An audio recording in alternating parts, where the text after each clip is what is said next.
Un comptoir de vente d'huile raffinée, on y croirait bien que non. Il s'agit plutôt d'une exposition des carburants de contrebande en plein cœur de la capitale économique. Les coins où prospère cette activité sont connus de tous. D'un point à l'autre, le mode opératoire diffère. À Bépanda, au lieu d'y 3 morts dans l'arrondissement de Douala 5e, la vente se fait dans les sacs à la demande du client. Plus loin, au carrefour Omnisport, à proximité du stade de la réunification, les bouteilles d'eau posées sur le comptoir détournent l'attention. Mais à côté, l'entonnoir disposé renseigne que l'activité n'est pas liée à la vente d'eau plate. À quelques mètres de là, un autre point de vente. Ici, c'est une dame et ses 5 enfants qui mènent l'activité. Elle accepte de se confier à nous sous anonymat. On nous a élevés avec donc, c'est ça que j'ai continué, c'est ça qui m'aide à élever mes enfants. C'est une activité dangereuse, mais nous sommes dans ça, on ne peut rien. Vous prenez le carburant là où pour les revendre?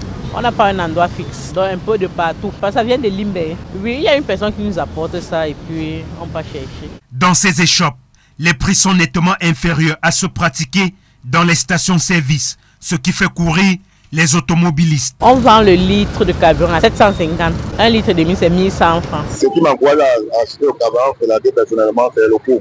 C'est moins cher par rapport à la station. Donc, je gagne 140 francs par litre quand j'achète un litre de carburant. D'un bidon de 50 litres vendus, la dame engrange un bénéfice de 5000 francs. Cependant, elle n'est pas sans ignorer les dangers auxquels elle s'expose. Pour elle, l'incident qui a fait 7 morts à Hawaï n'est rien d'autre qu'un accident de travail. C'est les risques du métier, non? Comme je suis déjà habitué avec ça, donc je ne peux pas dire que j'ai peur ou je n'ai plus peur de ça. La vente du carburant de contrebande à Douala se fait à ciel ouvert. Et pour éviter toute perturbation, elle doit s'acquitter de la somme de 1000 francs auprès de chaque patrouille des forces de maintien de l'ordre. Comme à notre arrivée ici, 2 policiers attendent impatiemment le versement. Chaque voiture, gendarmerie, tout ce qui passe, ils doivent prendre de l'argent. Donc, ne nous laisse pas, on s'en sort. Donc, on se défend. Vous donnez combien à chaque patrouille? 1000 francs. Même s'il y a 10 ou 20 patrouilles par jour, c'est 1000 francs. Pour Simon-Pierre Mahem, acteur de la société civile, cette situation résulte du fait que l'État a une fois encore failli à l'une de ses missions régaliennes. On accuse simplement le pouvoir, parce que c'est lui qui permet autant de situations, qui met aujourd'hui des familles dans les mois.